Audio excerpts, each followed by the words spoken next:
अच्छा, मैथ में कैसे अप्रोच लेनी चाहिए एक बच्चे को तैयारी करते वक्त, खासकर फ्रेशर बच्चे की बात? फ्रेशर के तौर पे बताऊं सर, मतलब सबसे जो मेन जो है ना, पहले तो सिलेबस ही कंप्लीट करो। सिलेबस एक बार करने में क्या बच्चों को क्या लगता है कि जैसे आज मैंने टॉपिक पढ़ा या फिर एक हफ्ता मैंने एक हफ्ते में टॉपिक हुआ है कोई, तो वो उसने कोई टेस्ट भी दे दिया बाई चांस, तो वो सोचेगा यार मुझसे तो बहुत ही कम नंबर आ रहे हैं। बट आप ये सोचो ना कि एक हफ्ते में हमने फॉर एग्जांपल परसेंटेज किया है, परसेंटेज के कौन से क्वेश्चन है जो नहीं हो रहे हैं, वो आप उस पर फोकस कीजिए। प्रॉफिट एंड लॉस पे नहीं हो रहे हैं वो ठीक है, वो बात की बात है।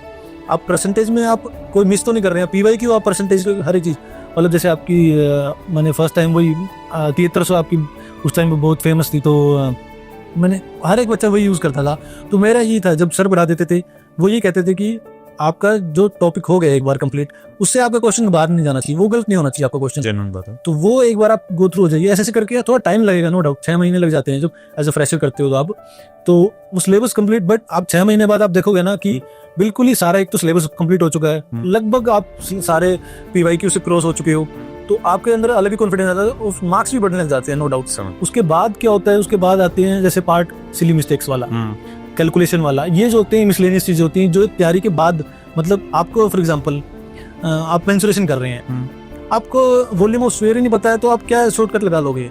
पहले तो वो सीखिए ना, पहले तो आप ये फॉर्मूलाज वगैरह वो बेसिक से एक बार गो थ्रू होना ही पड़ेगा। वो और कई बार पेपर में ऐसा होता है कि उस सर्टेन टाइम पे मतलब इतना प्रेशर होता है कि आप ट्रिक लगा भी नहीं पाते हैं सर। जनरली ये बात मुझे जब मैं 2024 में तैयारी कर रहा था तब मुझे फील हुई, और ये बहुत ज्यादा लगती थी कि यार मैं शॉर्ट ट्रिक से नहीं कर रहा हूँ, क्या पता ज़्यादा टाइम लग जाए, टाइम लग जाए।